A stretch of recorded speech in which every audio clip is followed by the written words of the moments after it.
Eagles Talk A2D Radio. We are here. Week one is in the books. Well, for the Eagles at least. So we'll talk about that. What are our concerns and what are we encouraged by? We'll debate. I'm sure we're going to have a lot of disagreements, a lot to discuss here on Eagles Talk A2D Radio. So come join us. Let's go. You love the Eagles, let me get a hell yeah! You love the Philadelphia Eagles, let me get a hell yeah! Philadelphia!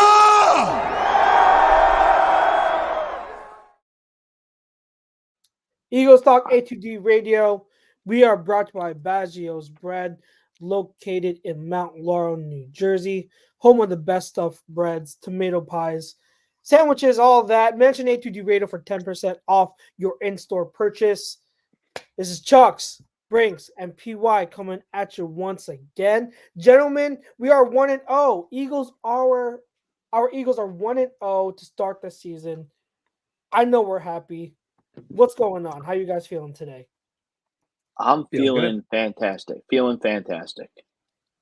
Brinks was wrong, so I feel great. I'll take 1-0 all day long.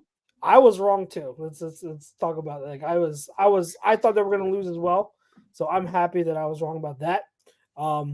They came out and it was a tight game the whole time, so it was definitely something where the Eagles always seem to make it so that we are on the edge of our seats or have a heart attack about it. So that did not change, but we are at least 1-0 come out of that victorious. So we'll discuss that, and we'll get to our poll question.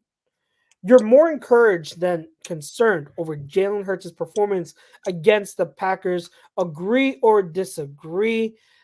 I want to start with PY. The PY. Let's go to you first. What say you? Do you think Jalen Hurts is now? Let's get this out of the way. It was up and down. There were concerns about it, but are you more encouraged or are you concerned going forward when it comes to Jalen Hurts? I'm encouraged because, like, even with all the issues, they still put up 34 points. Like, that is astonishing considering all the up and flow nature of the game. Like, Jalen did really well against the blitz. He wasn't perfect. He got rid of the ball when he needed to. There were a few fumbling situations, which I don't exactly put on him. It's more so miscommunication errors with Cam Jurgens, which I think is the more you play with each other, the better you're going to have a feel for where he's going to be putting the ball and things like that. I didn't love some of the placements on interceptions, but it's the first game. They didn't play any preseason. I kind of expected it to be a little rusty. The most important thing to me was how he looked against the blitz, and he was great. Like, that was like one of the biggest discussions of all offseason is that Jalen Hurts can't read the blitz. Jalen Hurts is a failure against the blitz. If they can't figure out how to handle the blitz, they're not going to be able to do anything. And another thing that was discussed all offseason was everyone started ranking Jordan Love above Jalen Hurts. And I like Jordan Love a lot. I think he's a really talented quarterback. But, like, 8 games does not make you a top 10 quarterback. This just is what it is. Like, I was really encouraged with what I saw from Jalen. Like, obviously the turnovers aren't great, but, like, I have no doubt that he's going to be able to clean that up, and we're going to be moving in the right direction. Brings, how about you? I mean, I guess encouraged. I'm not discouraged by anything, so I guess I got to go encouraged. He was fine. Like, he was fine. They got their points. He got his stats. Threw 2 picks. I remember the one he floated in double coverage. I can't place the second one right now because I have a bad memory. In the end zone, the one in the end zone when we could have gone up by 8. Right. I mean, he's got to knock that off a little bit, but I'm not worried about it. And if he doesn't knock it off, you have Saquon Barkley right behind Jalen Hurts that you can just feed the ball to, and he's going to do special things. So I guess encouraged. Gotcha. Even though, Okay, that's like, good. it's like- That's good to know. I agree to the poll too. I say encourage. There are things to take note of. I don't know if I'd say I'm concerned. Because concern would be like, okay, like we have a problem. And that's why I think saying concerned is a little bit too much for me at this moment. The two interceptions, let's get it out of the way, and we'll all be honest, and I'm sure we all will agree to this. They're horrendous. They were really bad, like stupid decisions. And let's also be honest, he could have had 2 more interceptions in that game. And like before the second interception, the play before it, I believe he tried to check it down late to Jahan Dotson on the left sideline, and it was almost picked off for a pick six. That would have been even worse than that, but it was still a really bad throw. And then I think there was another throw to was it City? There was a slant route and it was right to the defender again. He dropped it. So there were questionable plays, and he's got to clean that up. Absolutely has to clean that up. But overall, it's kind of nitpicking. I know it's not nitpicking, but it's selective to say, like, outside of the 2 interceptions and the 2 could be interceptions. I know that's selective and like that's part of his game. But if you're looking at everything else he did play well. So like he did a lot of good and he did a few things really bad. But in terms of looking at the good, I don't know, PY, you alluded to it. Against the blitz. Now I will disclaimer: none of it was against an all-out blitz, a cover 0 blitz. So I don't know what the Packers were doing on defense from that regard. Like I would have absolutely sent more 0 blitzes against Hurts's way. That didn't make sense to me. They were all 5-man blitzes, but regardless, it's still a blitz. And the fact that he finished with those numbers, I believe it was 6 of 7 for 91 yards, 1 touchdown pass. It was the pass to Saquon Barkley, 158.3 passer rating. I believe his completion percentage was plus 24.5, which is really good. And his EPA per play was 8.2. Those are all outstanding numbers. I believe he was amongst tops in the league amongst all quarterbacks in week 1 against the blitz. So that is what you take away and be like, those are answers to concerns we had last year about Hurts and about this offense. The fact that they were able to show some signs of having answers for that is what's encouraging. You move forward after week 1 and you say, at least we know we have something to work with, right? We have good things to work off of and build off of, and that's a good sign. That's a really good sign. So I'm more encouraged than anything. I'm not saying that there isn't stuff they can work on, and we'll get into the rest of the team, what they need to do. But overall, I think in terms of specifically Jalen Hurts, I think it's more signs of good than bad. So I agree to the poll. If your answer is discouraged to this poll, 1, you probably don't know anything about football. 2, you probably have an agenda against Jalen Hurts. Yep. Like being concerned about your starting quarterback after a win where you put up 34. Like there's teams out there. Like if we were doing Giants talk, they should be concerned. If we were doing Browns talk, they should be concerned. Bengals talk. I mean, Joe Burrow is going to be fine. He starts slow. He starts slow every year, and his receivers aren't up to speed. He'll be fine. But Carolina talk, Carolina talk, like those are hashtag disagree. Holy smokes! Yeah, we don't have a quarterback. We have nothing to build on. Nothing went right. We won. So like, I'm looking in the comments right now. They're starting to come in. Yeah. I haven't seen anything like that yet, so that's encouraging. It'll come in. There will be like one person where you'll just be like, you're just showing your bias. Yeah. Going to the chat, we got Drew Borland says there was a lot of good and a lot of bad. Maybe this is an outlier. Maybe this is a pattern. we won't know. It's week 1, and I'm neutral until proven otherwise. That's fair because he did point out it's week 1, and there are so many. And in the last segment of the show, we'll talk about our top week 1 overreactions. So that's always a thing. Like it's week 1, it's always the craziest. It's always like a bunch of outliers. So who knows? I mean, we'll see. But I think it is encouraging. 40 boy Lou does give a shout out. Says what's up? Good win Sunday night to Don. Michael Marshall says the offense is in good shape. Yeah, it looked like it is definitely in good shape, and we'll talk about positives going forward. And then Don does say Smitty and Saquon look like they're on a mission. Absolutely.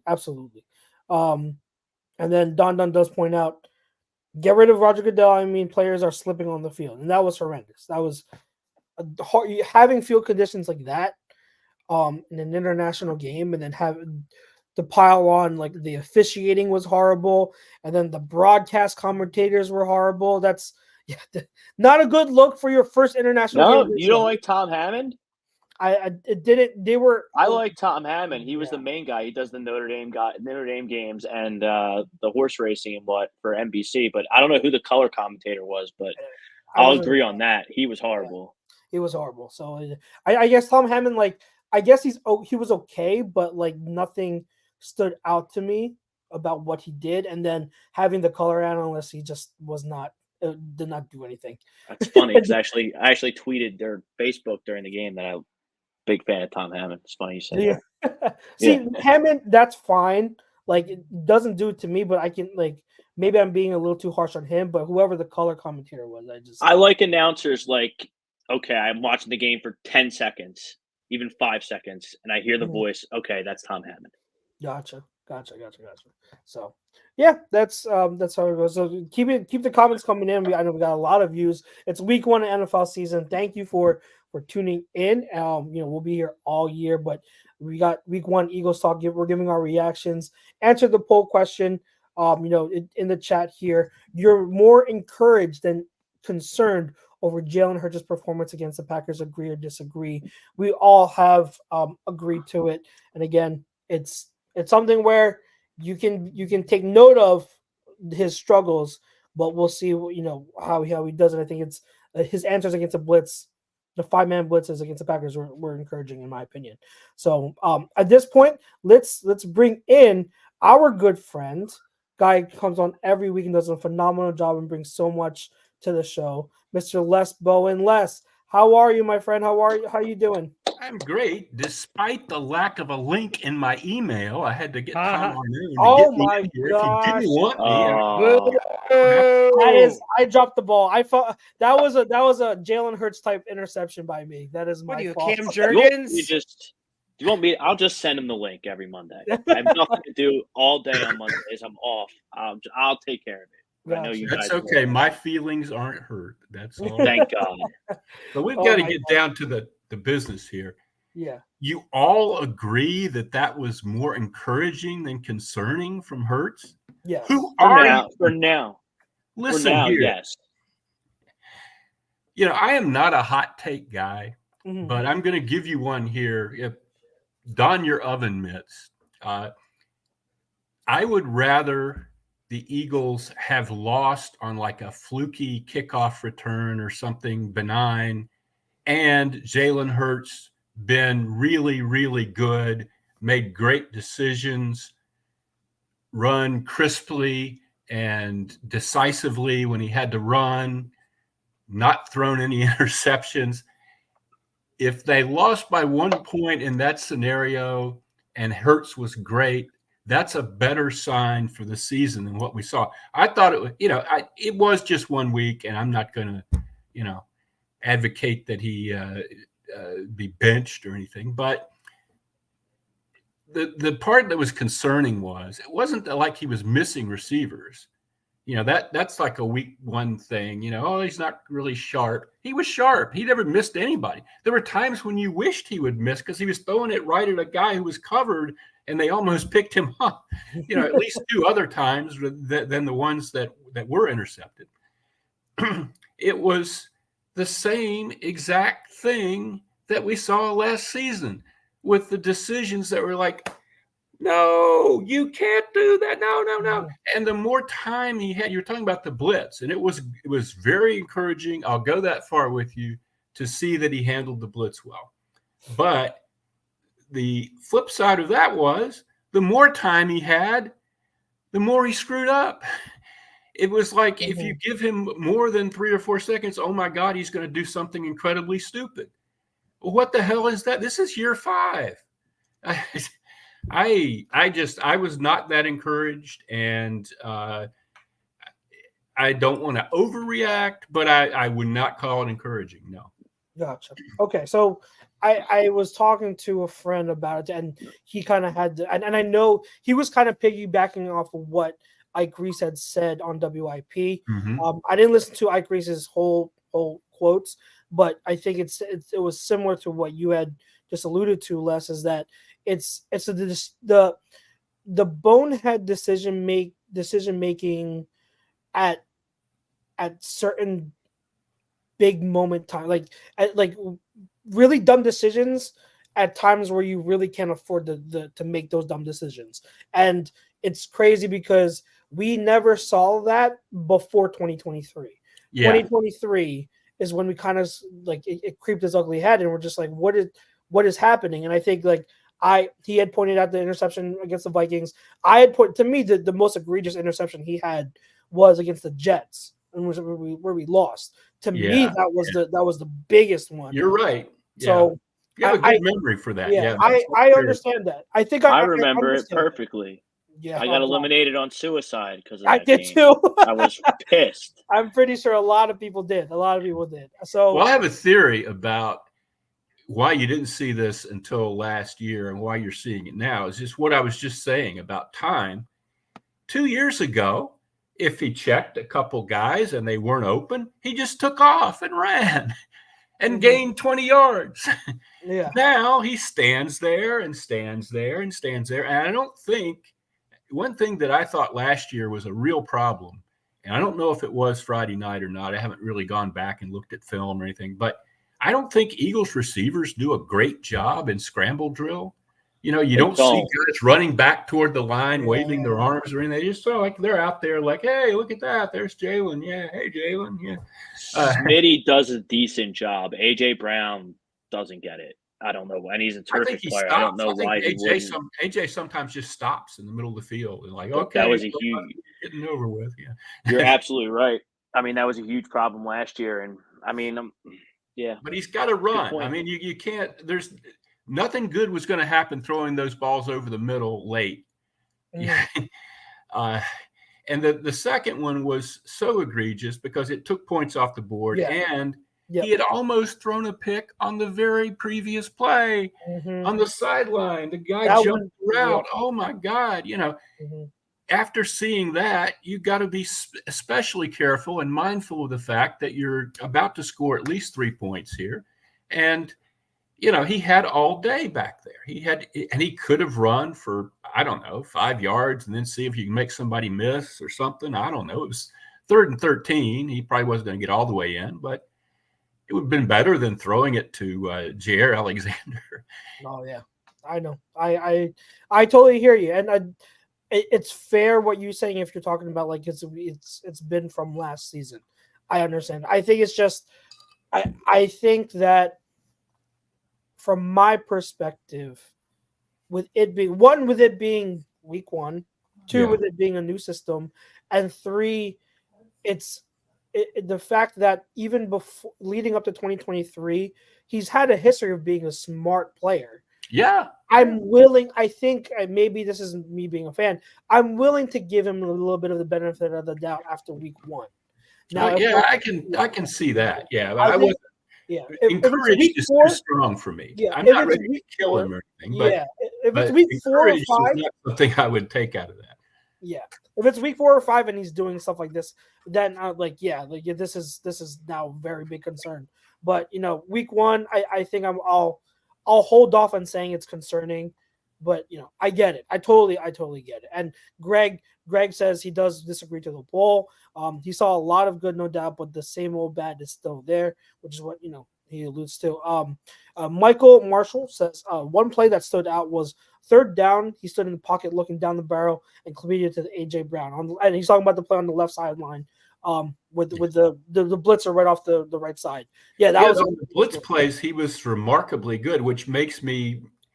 I said this last year, and I'll say it again. The blitz problems were more Nick than him, or Brian Johnson than him. It was they never had any. I would go back and look at those plays, and they didn't. They ran slow developing plays against the blitz, and it drove me crazy. But yeah, he stood in there, man. That one slant, I guess it was to AJ. He really took a pop as he was throwing. Mm-hmm. So yeah, there was good. I'm not saying there wasn't any good. He threw for 278 yards. He completed 20 passes, 2 touchdowns. I even said in what I wrote for PHLY that if this was a couple years ago and it was the opener, we would have all said, oh, yeah, he's got some things he's got to figure out. But, that was really good. They won. They scored a lot of points. He threw the ball pretty well, but it's not a couple years ago. This was his regular season start number 52. Mm-hmm. That's just where I'm coming from on it. Yeah. No, that's understandable. SJM, he says, what up, fam? I agree to the poll. Hurts' performance was more encouraging prior to the last drive. I was giving Hurts 75 out of 100. Last drive is a good thing to bring up. Yeah, because it wasn't just him. And I think they got helped by a penalty early in that drive. They did. Yeah, they did. But, 7 minutes with the ball when the other team has to have the ball is noteworthy. It really is.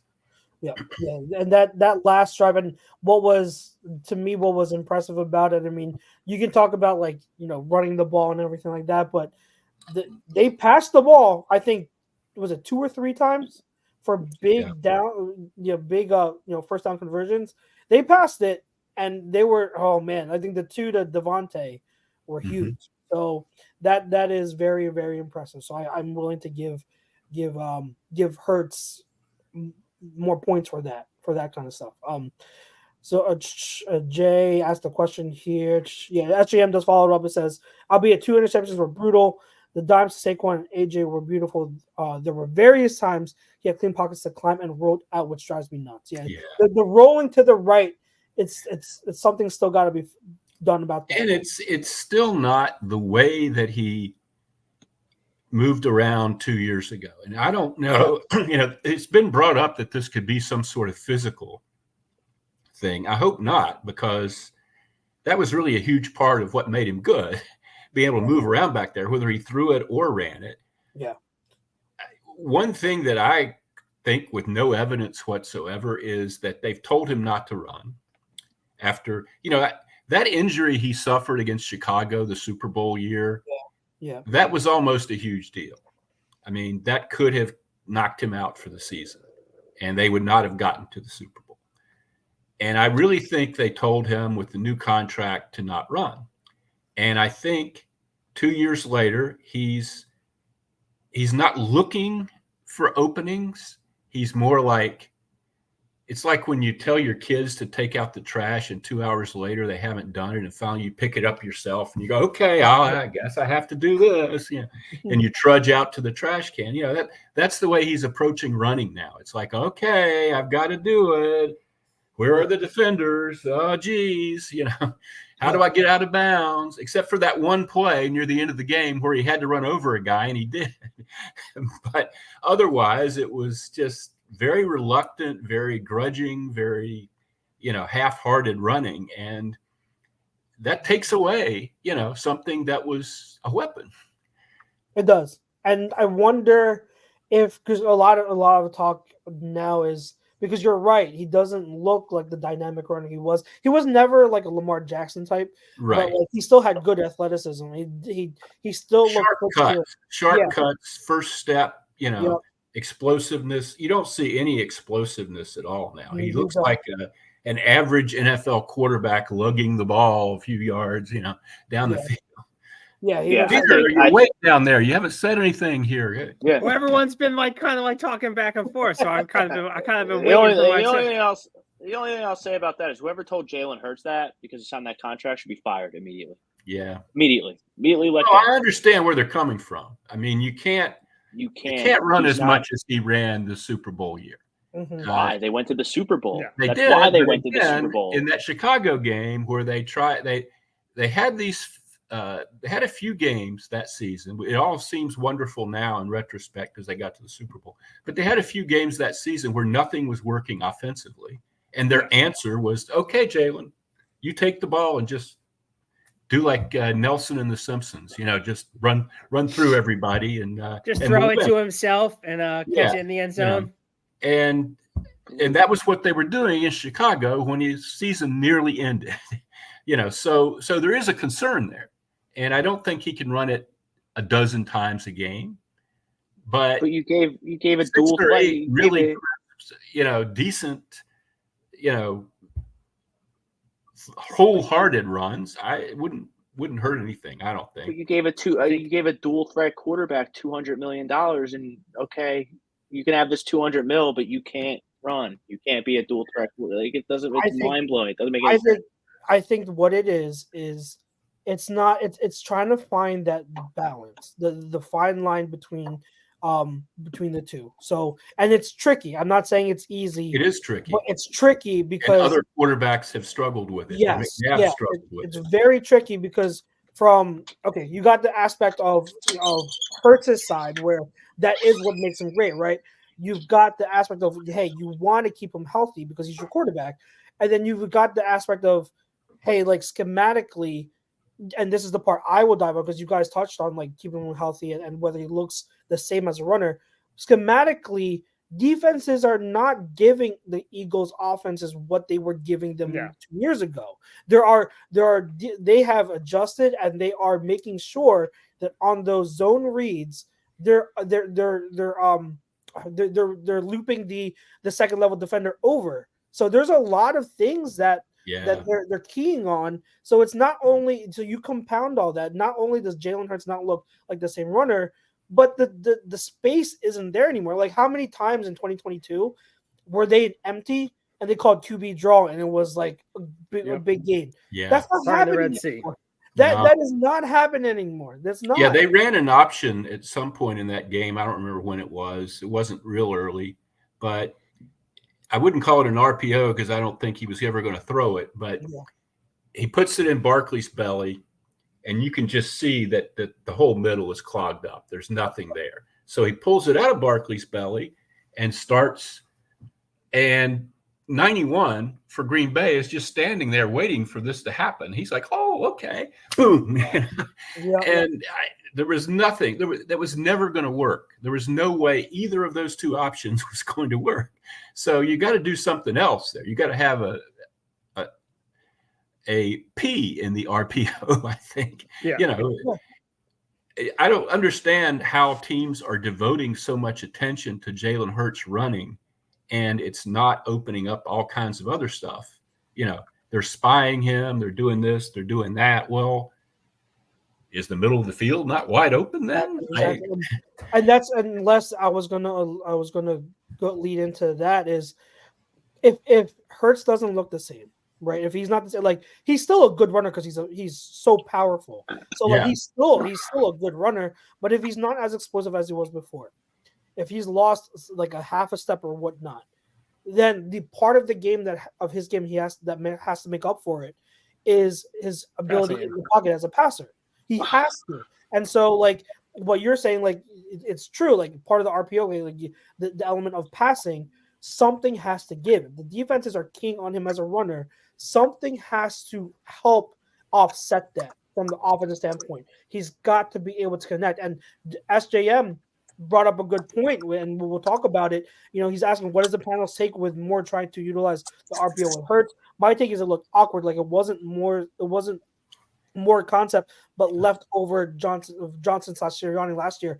From when I looked at the tape, and a lot of people, agreed with me when I was discussing it. The RPOs did not look good. Like they looked so out of sync. Like they looked just the blocking just wasn't blocking there. wasn't. It was, That has that has to be addressed. Like I think that it's still a good part of the offense. Like it's still going to be good to utilize in certain points, but it has to be cleaned up. Like you can't take that from the playbook because that's part of what makes this offense led by Jalen Hurts so good. And it's not just with SJM. I know you talked about like it was part of Johnson and Sirianni's last year. It's the whole league is doing RPO. Yeah, I don't think that's true that Kellen Moore wouldn't do that. I don't think they're doing anything that Kellen Moore doesn't want to do. I mean, that's just my opinion. I could be wrong, but no, I agree. So I think Kellen Moore knows how of the RPO can be with Jalen Hurts utilizing it. I think he knows that having a dual threat running back like Saquon Barkley setting up the RPO can be extremely effective. One of the issues that's going to happen is like how they're able to mold both. Like, are they going to be able to use the motion? Are they be able to use it to set up the RPO? Are all these things going to be able to work simultaneously? Like, is Kellen Moore's offense going to be RPO, an offense that can work well with the RPO threats that he has? Like, that's at the end of the day, that's going to be up to Kellen. What's more important to you? Utilizing QB's strengths, which is an RPO system at times, or force feeding him into a system that he doesn't 100% feel comfortable in. Square peg, round hole. Like, it's like, do you have? It's like trying to force DeMarco Murray to run up the middle. Like, that's just not his, or run from side to side. Like, that's just not his game. Like the smart play caller is going to do everything he can to set things up for that player's strengths and to hide their weakness. And I think Moore, I'm not going to say he's not doing that so far. I think he did a lot of things that worked out really well in that game. They scored 34 points and could have had more if Jalen hadn't thrown the ball to the other team.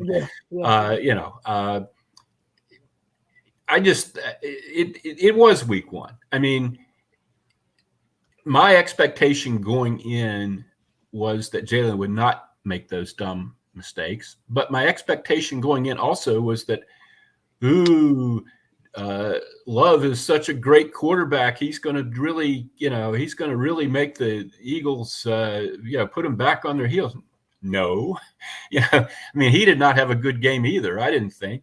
No, he didn't. He was less accurate than Jalen. Mm-hmm. He wasn't. Even though he only threw the one interception, he was behind guys a lot and stuff like that. So, maybe it was just a week one thing. I mean, the whole. I don't know how much you guys have already talked about the turf, but that to me distorted. Like if you looked at the PFF ratings for this game, their grades were horrible.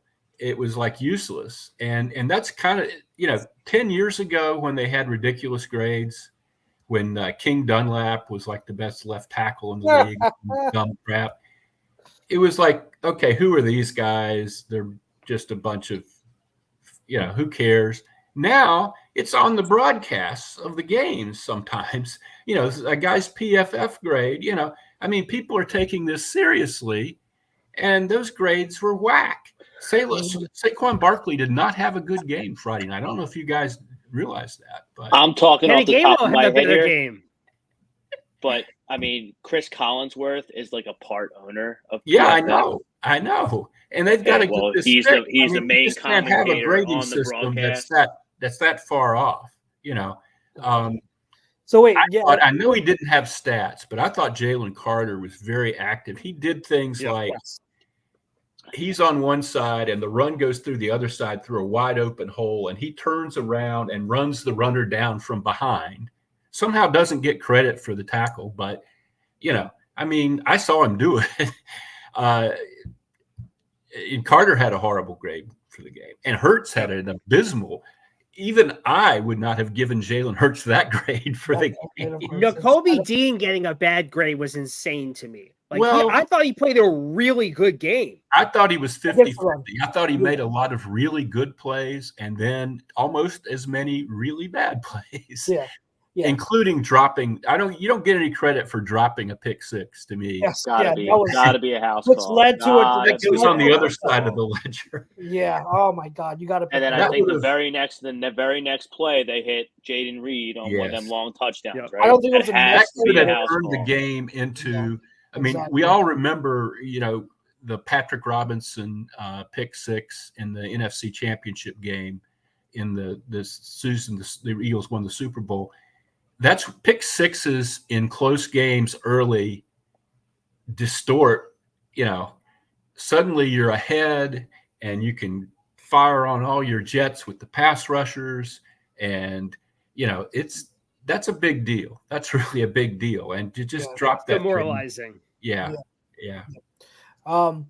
It's funny so I want to transition. I don't want to spend the whole show talking about Hurts because there are a lot of good. Yeah, there are other things to talk about. A lot of good stuff to talk about too. One being the guy whose jersey I am wearing right now. And so Lito Shepherd. No. Kenny Gainwell. We have one guy here. 40 Boy Lou said, "Can we please talk about Saquon Barkley?" Yes. It's funny you mentioned. So I'm assuming I don't pay attention to PFF grades. Haven't for like over a decade because they're horrible. But I'm assuming Saquon had a bad grade. He did. I think it had to do with the footing. I think you could probably say that a hole was there and he didn't get all the yardage. I don't know how the hell they grade this. You guys know I watched the tape. There was no like this. There were several times too, and I have one play on Twitter.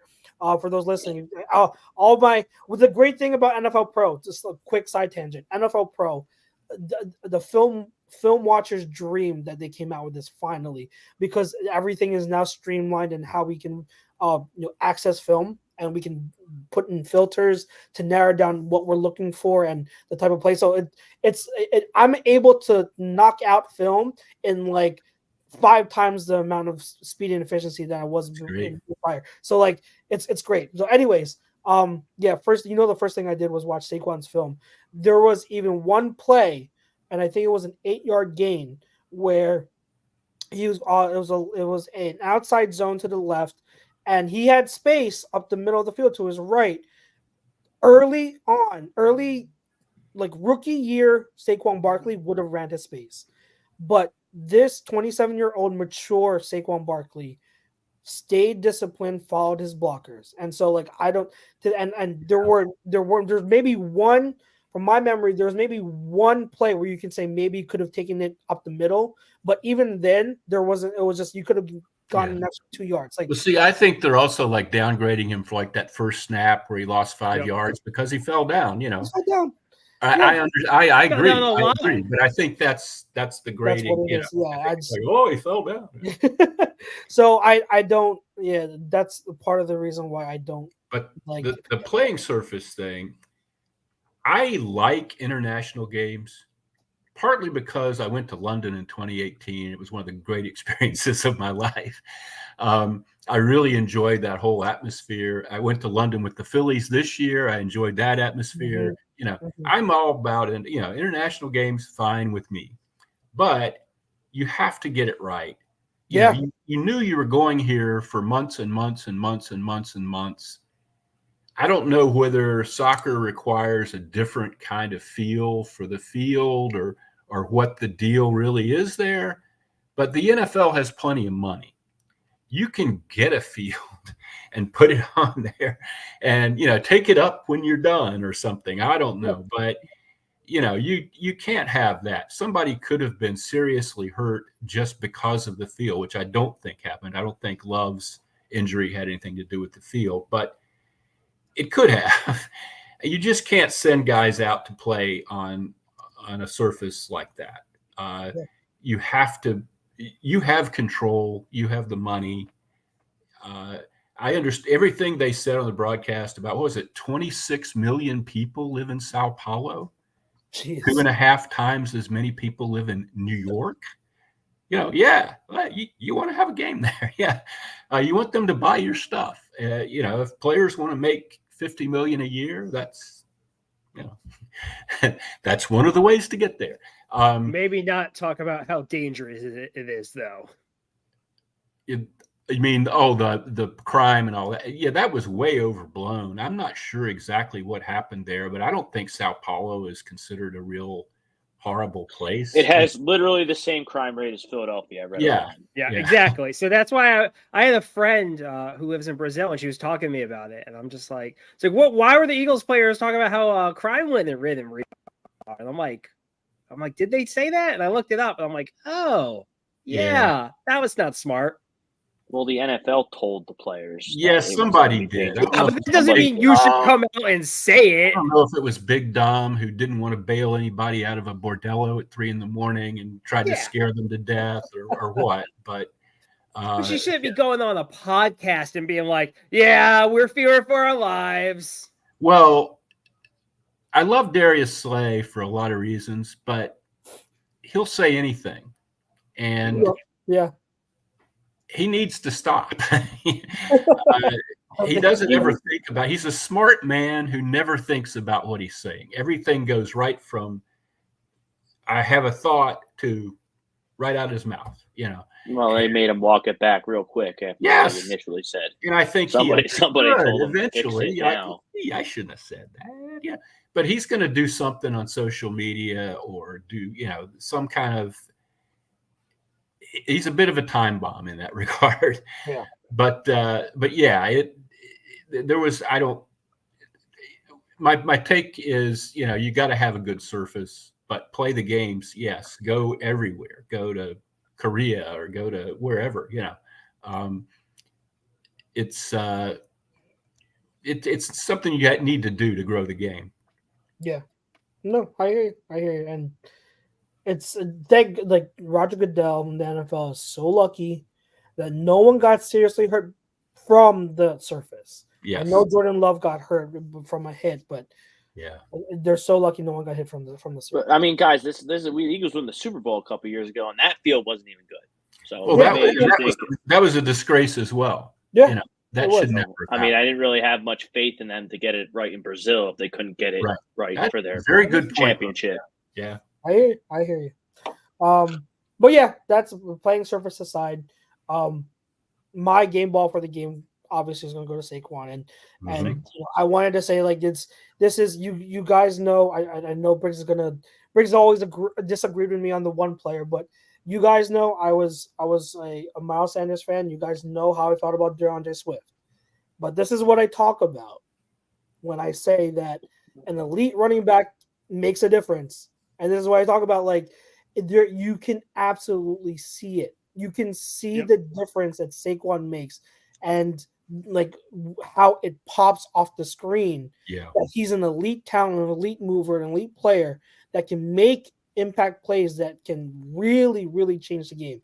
And so that's why I always said, even if you look at the draft, if you're talking about just an elite running back prospect, those rare ones are worth it. And that's why I talk about the elite running backs like Saquon Barkley, Christian McCaffrey, if you want to include Nick Chubb. The elite running backs, they are worth a second contract because they are elite for a reason. And so I'm glad that Eagles fans now, especially the ones who've always said, oh, Howie shouldn't worry about getting an elite running back. Like, if you get one, they make a difference. They matter. And I'm glad Eagles fans are now seeing that and seeing what a difference a guy like Saquon can make to this team. So he's not going to have these type of performances every week, but the fact that defenses now have to key on him, well, they know who he is. I'm not going to say like he's a new name, but it's pick your poison with this offense. We talked about it all the season. That's exactly right. Yeah, much more so than with Sanders or with Swift. And I'm very reluctant about running backs because I started covering this team a good while ago. And in my early years of covering, when Andy Reid was the coach and ran the West Coast offense, and they didn't run the ball enough for a lot of people, and there were games where they didn't run it enough, but a lot of the fan base's mindset was still Wilbert Montgomery and run it 40 times a game and don't have the quarterback throw the ball down the field, And I got real to the point where I was like, no, that's not what the NFL is about. It's not about running backs, and it isn't. But he is a great weapon. And one of the reasons he's a great weapon is that touchdown catch, which is why I was all for, the deal getting him here was that's a wide receiver catch. That's not a running back. Mhm. That was wheel routes matter again. Yes. That makes it worthwhile, to me. But I don't want people calling in radio shows and demanding that they just hand the ball to Saquon and forget about all this throwing nonsense, which is kind of where you get sometimes in Philly. Not as much as 10 or 15 years ago, but it's still, one of those things that comes up. Well, you mean people like me? He means people like me, everyone. Yeah. I know people like me. Are you really? Is that what you can't? No, not to that extent. But I want to see Saquon Barkley get the ball as much as possible. He's an electric playmaker. You want to see him with the ball as much as humanly possible. But if you're saying with a straight face, well, I want Saquon to touch the ball 40 times a game or else it's a failure, you don't understand football. You don't understand his offense, and you don't understand why Saquon is electric. Right. And you don't understand why they gave all this money to A.J. Brown and Devontae Smith and Jalen Hurts. We have other elite players on this offense that need that also need touches. And poor Dallas Goedert, whose face is on a milk carton somewhere. I know, and he plays so well. It's not his fault. 26 touches in week 1. I just added it up for Saquon. I mean, that's a solid number. You can bump that up. You can go to 30. No, I would 22 to 25. I'm a happy camper. Oh my God, I would so go. I would go 25, but I would want at least 5 of them to be catches. Catches, yeah. Only two catches, 24 carries for those interested. Yeah, I know. Just for me, it's you want him in that range of like 20 to 25 touches ideally, but as for me, I never ever put a hard number when it comes to touches, or when it comes to like a run pass ratio, because you have to see how the game flows. Like you have to see what type of defense are you playing against? Are they loading the box? Are they light against the box? How is the run game feeling that way? Did you jump to a big lead and now you're in the fourth quarter? Like there's a lot of stuff in terms of game flow and game script where it just because your running back ends up with 15 carries or 15 touches a game or for one game doesn't mean it was a bad thing. It just maybe that's just how the game played out. So you have your ideal numbers of what you want your top players to get, but I'm never going to put a hard number on it. Here's the only thing I'll say about that, Chucks. If they win, you won't hear a word about touches or anything. Right. But when the Eagles first inevitably lose a game because they're not going to go undefeated, I hate to break it to everyone. Yeah, they're not going to go undefeated. They're not. The first time they lose a game, I'm going straight to the Saquon Barkley snap count, touch count. And if it's not to my liking, I am going to be furious. And that's fine. What if that's the one game he has 40 touches? What are you going to do then? Yeah. Well, I think he'll have more Sometimes you lose. In the games they win because they're going to be running the ball in the second half with a lead. Yeah, exactly. Exactly. And that's another good reason why the better back you have, the better off you are in that situation too. Yeah, exactly. But they've got speaking of going undefeated, so they got Kirk Cousins and the Falcons coming up. They do. And shocker. They disappointed. If they get the same Kirk Cousins that we saw yesterday, it'll be a pretty easy game. Yeah, we're gonna feast. I mean, I saw some kind of stat about how it was so atypical for him not to move. Yeah, he was obviously limited by coming back from the Achilles. If he's that much of a sitting duck, Monday night in Philly, that's going to be a real problem for him, I think. But I don't know about that, Les, because he'll jump up and be tremendous, of course, Monday night. But I did not. Atlanta's supposed to be good this year, and I never really figured out why. But I didn't see it against the Steelers. I saw a decent defense, red zone defense. I didn't see a whole lot else.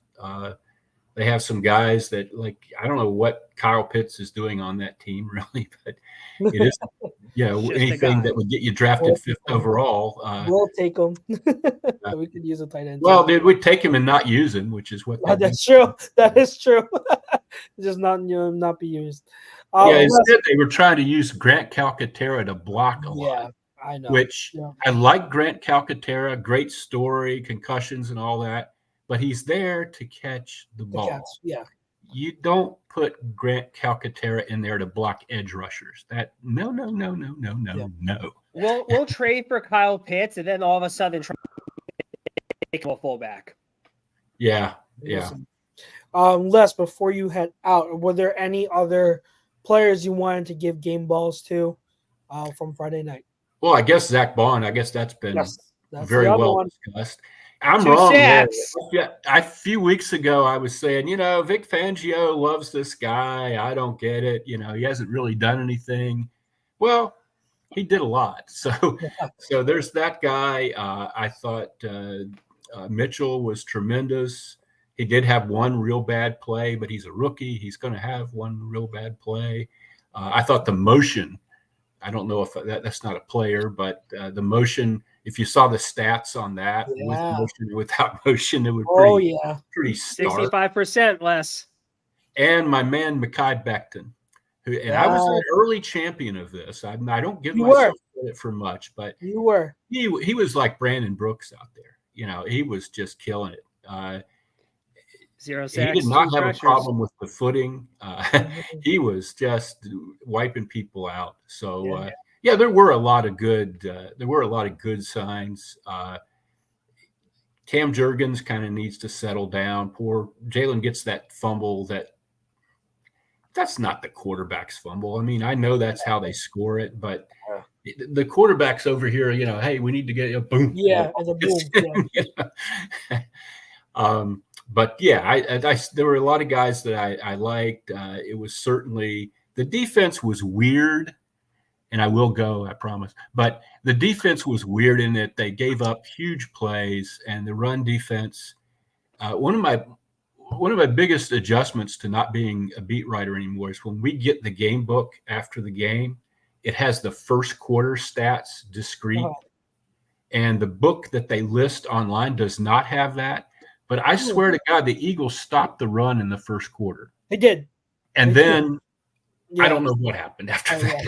It might have gone from like 2 yards a carry to 10, for the rest of the game. And you can't play like that. I mean, they showed that last year. You can't give up chunk plays on the ground. That's just ridiculous. And whatever they've got to do to stop that, they need to do it. But red zone, where you're kind of in a more – you're not as spread out. They were pretty darn good, I thought. They were. Yeah. They definitely were. I think overall, I will say this: they played.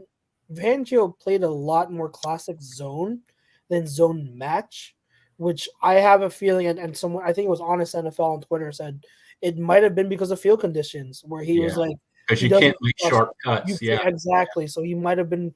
You might have felt like the classic zone was just the way to go. And so maybe like some of that played into the poor run defense. We'll see. But I think it's with the poor conditions and it being week one, it's tough to weed out which ones, but maybe there are some things we just kind of just move on from. Like we don't know. Yeah. It could just be one-ups. On that front, one more little thing I'll mention real quick. I was really surprised when I looked at the snaps and realized that Burks, Trotter, P. Johnson, and somebody else, the other Ben Summerin. None of those guys played a defensive snap. They didn't, the whole game. I didn't see Cooper DeJean out there either. He was out there. Yeah, he got like a half dozen snaps in nickel. But my point was linebackers. You couldn't stop the run. You got 4 linebackers. You didn't try. maybe, going forward, you might think about that a little bit. Yeah. We'll see. It should be fun. We'll see what they do on Monday night. Les, it was good for you to come on with us. Thanks, as is every week. Always good to see you. Yep. And then Monday night we're doing actually a a post game because the Eagles play Monday night. So we'll be coming on late with a post game. If you can't come on, don't worry about it. But if you want to come on, and Yeah, I know I can probably do that. Yeah. we're perfect. Yeah, I know Tom might join us, so our show will run right after the Eagles game blocks up. But I'll have my more than welcome stocking to join cap us. on, you know. There you go. All of us will be like in bed, be like, yeah, we're ready to go to bed. But we will see you after the game next week. Hopefully after another Eagles win. Okay, guys. I sure hope so. Thank you. All right, Les. I'll see you later. Bye, Les. That is Les Great. Bowen. Bowen on the Birds. Always a great addition to the show. Love having him on. And remember, guys, hit that like, hit that subscribe, give us a follow, get notifications, and thank you for we have a lot of people watching, tuning in. We appreciate your support. I want you guys to touch on some things that before we end the show in a few How about minutes. the fact that I can't drink during Monday night's game now? Why? Can't do it. Oh my God! Well, you could, but it would be very No, I interesting for you can't. to come I on. can't come in. Well, that's why I couldn't come. Why do you think I couldn't come on Friday? With I don't know if you joined or who joined, but like I wanted to, but then Yeah. like the game ended, and like I And then can't. you were out of it. I can't go on. That's there. hilarious. That's Yeah. hilarious. I Lightweight. wanted to get to some comments here that I wanted to backtrack a bit because I want to hit on some of these players we want to highlight. Jay did ask, is Isaiah going to be a go Monday night? They can put Quinn in the slot. I believe the sentiment is, or the belief is that he will be a go. I think it was just kind of like a game time decision. That's good. That he couldn't go. So like, he couldn't go on Friday in that game, but I think they believe he's going to be okay for Monday. So I wouldn't move him out on the outside. I would keep him on the outside. I'll keep it on the outside. Now, this kind of leads to, so good thing you brought that up because I want to talk about this too. And I don't know who's going to agree with me or going to disagree with me, but Jay's other comment, he says, been telling everybody Maddox is straight garbage, juice in the trash truck. Nobody wanted to hear it though. I will, as someone who loves Avonte Maddox, I will absolutely admit, and I'm not afraid to admit it, he did not look good again. He did not look good on Friday. He rebounded and had a few good plays toward the end. I hear that, but like overall, he definitely did struggle. I am not going to be someone who's going to go to the extreme and say he should be cut. I don't know why anyone would think that you should just cut Maddox straight out.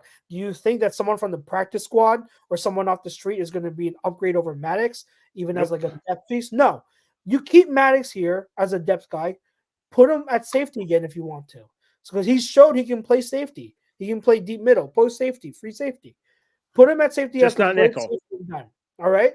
Put him as a safety in dime. Don't cut him. Like, there's no need to go from 0 to 100 and want to cut the guy. So Maddox struggled, but there's no need to say that, oh yeah, he doesn't belong to the team. Let's pump the brakes. And Jay, I'm not saying you're saying that, but I've seen so much of it online. I'm just like, I love how people think it's like fantasy football where there's 12 teams and like, oh man, forget friggin' Demario Douglas. He got 3 points. Just click a button and you can put some new guy that can play. I know, like, look, he's cheap. He's a good veteran. You know, he's a nice depth piece. Like he's just not a starter anymore, which is fine. Like there's other options there, but like they're not going to cut Avonte Maddox just to cut him. Like that's just not going to happen. Yeah, he's a good vet to have on the team and good depth. So like you still could use him. You just got to repurpose his role. Like he's going to have a different role. Exactly. So I mean, I think ideally you want to have Cooper DeJean when he's ready. You want to put Cooper DeJean in the slot. I think that's what, based on what I've heard from Fangio, I think that's what the plan is. So yeah, Don does say, stop in and say, man, San Francisco looks good. Yeah, they're still doing well, even that with CMC. Well, Jordan Mason's a pretty good back, so he's running hard. All right, so I want to touch on that. You guys, what else? We talked about Bond. I don't know if any of you want to relay about Bond even more. I'm gonna move off Bond. He was awesome. He did fantastic. He exceeded expectations, but players who did not exceed expectations were everyone associated with the edge rusher position. Yep. Yeah, they struggled. Yep, they Brandon struggled. Graham did nothing. Bryce Huff got all this money, 1 tackle, no sacks. Inside guy, Josh Sweat, 1 tackle, 0 sacks. Devontae Smith had 1 tackle in the football game. So, like, So someone's is got that because the pass rush was bad, or because the field was just trash and nobody could get the traction they needed? I don't We care. don't They have know. to be better. We don't I know. don't See, care. that's the thing. I think it's a fair argument to say like the field was just that bad, but at the same time, you want to say like, okay, like you still got to be better. Like I hear what Brooks is saying, and to the beginning of the game, and I'll say this: the beginning of the game, they were getting penetrated. They were doing well. Like the pass rush was good the beginning of the game, and I think like around the middle of the second quarter, that's when they just kind of fell off and disappeared. I don't know what happened. Again, maybe it's the field, but I'm willing to be patient. But they've got to show up on Monday night. Especially against Atlanta. Yeah, they've got to show up on Monday night. They have If to you go out and can't- prove. They've got to prove that it was the field. They have to go out there, leave no shadow of the doubt that the field conditions are what contributed. Because if If not, you can't take out the Tin Man that is Kirk Cousins right now, like we know you're not going to be a good pass rush, right? If you can't take out that statue that he is right now, because he's still hobbling from the ACL, you can just tell in the way he plays. Like he's just going to stand there. Like if you can't get him for 5+ sacks, or at least 3+ minimum, then there is a lot of issues heading into the week 3 when it comes to this pass rush. Yeah. So we will see. Like I said, I'm willing to wait and see what happens. But if they struggle again Monday night, then we can start to really be like concerned about it. Pass rush. I think so. I had that in my notes too about concerns. We talked about Maddox. I mean, to me, we talked about the RPOs. That was another concern. That's got to get that fixed. So those are my 3 concerns I had jotted down. In terms of encouraged, we talked about Hurts. We talked about Saquon. We talked about Bond. Nakobe Dean. We touched on like he played really well against the run. Questionable in coverage. That's kind of just how he is. That's his MO though. That's his MO. So that's what he is. I still all think he he's has good. to do is pick that ball off, and we're all singing his praises all week. Yes. Yeah. Yeah. Not even score. At least catch the intercept it. Yeah. Okay, Absolutely. if you trip and fall after you catch it, I'll laugh at you and make fun of you. But like, at least we have the ball. Yeah. Exactly. Like, I hear you. Catch the ball. Understandable. Anyway, I'm trying to look at Smitty. Even though the numbers don't say he had a big game, I think he came up. He with was dominant. Catches. He was amazing. I think like 5 of his I think there was some stat where it's like 5 of his 7 catches were like first downs. Yeah, something like that. Yeah. So kudos to him. We talked about Q. So for all the talk with Slay, they didn't throw to his side of the ball. No. So, yep. They didn't throw to his side of the ball. He was good all game. And then I saw it. They pointed out one play where like it looked like he was at fault when it wasn't. It was Mitchell's fault. Yeah. And they're like, see, Slay did that. Go back to it. You saw it. Which one? The comment. Oh, this one? I actually clicked it by accident, but PY, is that a Jamarcus Russell jersey? Good grief. If you ever, for some reason, need to wipe your rear end and run out of toilet paper, cut that John up. Just don't flush it straight to the trash. Is a Johnny Manziel jersey, actually. See? Johnny Football. Is it? It is a Johnny Football jersey. Oh, in the back. I thought you meant where. Yeah. Okay, I got you. What do you got? No, Smitty, no. Shane Falco, and Johnny Manziel? Yeah. Yes. That's solid. I've just got the one. Oh, yeah, that's all I need. You gotta embrace the good with the bad. I don't know where it's at right now, but I got a signed Westbrook thing somewhere. Woo! Nice. All my crap is like around the desk, and these are the 3 that like made the wall because of like. Yeah. All right, guys. Before we head out, real quick, and then I'll give you like a 30-second spiel. Your top week 1 overreaction. Go. For the NFL or NFL, Eagles? NFL. Deshaun Watson's the worst quarterback in the NFL, That's not an AFL, overreaction. CFL. That's not an overreaction. I think something happened there, and he's not He's not. a viable option as a professional Yeah. quarterback I anymore. don't think that's not a overreaction. I don't really know what, like, I played golf today, and like I watched the highlights obviously last night and a little bit this morning. I mean, like, what are people saying? I'll go this route with it. Yeah, go ahead. I'm not nervous about Caleb Williams anymore. He's going to be really good. And if I could redo something in my predictions, I would take the Rams out of my 7th seed in the NFC because their offensive line was already a concern, and they all got hurt last night. Y'all got hurt. So, Oh my God. so that's not good at all. And I don't Puka's know how out serious. for Yeah, I don't know how serious any of them are, but 2 of their 5 starters left the game with an injury, and I would put the Bears in as my 7th seed. Wow. I would Defense. I look at because you're that take because my top overreaction because I've been seeing a lot of people online try to take a victory lap on Caleb Williams because he didn't look good in his first They ever won. game.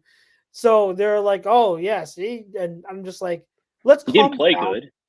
He didn't play well, but it's also his first NFL game. Like, So then there you go. Is that what really people are saying about him? yeah, that's Yes. what people say. Okay, then that's my answer then. Yeah. So He's the first rookie quarterback to win his opening game since like number 1 pick since Yeah, Derek David Carr. Yeah. I mean David Carr. Sorry. Yeah, David Carr. Yeah, Yep. Like, come on. Like calm down. he's going to get better. Yeah, exactly. It's his first NFL game. Let's remind people that Peyton Manning, the guy who's on the freaking Manning cast right now, is a future as a current Hall of Famer. His rookie season was horrible. His whole rookie He's season was 26 interceptions. horrible. So 20. It's 28. Yeah, and it's still. Oh record. my God. It's See, it's crazy. It's so crazy. Let's calm down with the Caleb Williams victory lap right now. So that's me. PY, you already said yeah. So all right, guys. So thanks for tuning in, everyone that is still tuning in. We appreciate your support. Thank you for always being in this rocking with us here at A2D. Remember, Eagles Talk, we are brought to you by Vazier's Red, located in Mount Laurel, New Jersey. Make sure you mention A2D Radio for 10% off your in-store purchase. And make sure you continue to watch the rest of this game. The Niners are up 23-7 right now on the Jets. Sorry, Jets. But yeah, Niners are looking pretty good this game so far, but we'll see how the rest of the game goes. Like I mentioned earlier with Les, and if you're listening right now, we will be on late next week because the Eagles play on Monday night. We will be on right after the game to give a post-game recap show. It sounds like Les will join us, and I think the boss man Tommy will be on with us as well. So tune in right after the game here on A2D Radio to get our thoughts. And if you are on social media and everything, I've got my breakdown videos on A2D socials. I have one of Saquon, I have one of Hurts. On my personal Twitter, I've got a bunch of different running backs I've got out. So if you want to check out my content, make sure you go to Twitter at with the correct name. Chuck's Beretta. Don, I know you mentioned Ramondre Stevenson. He's actually one of the guys I did a video on earlier, so check it out over on Twitter. For myself, James Earl Jones died too. Yes, I know. Rest in peace. It's kind of a big deal. It's a huge deal. Yes, me. Yeah. Oh yeah, huge deal. Rest in peace to his family. Praise out to his family and him. But for myself, for Brinks, for PY, the rest of us here at A2D, we love you guys. Go Birds. We will see you after another Eagles victory. Until then, peace.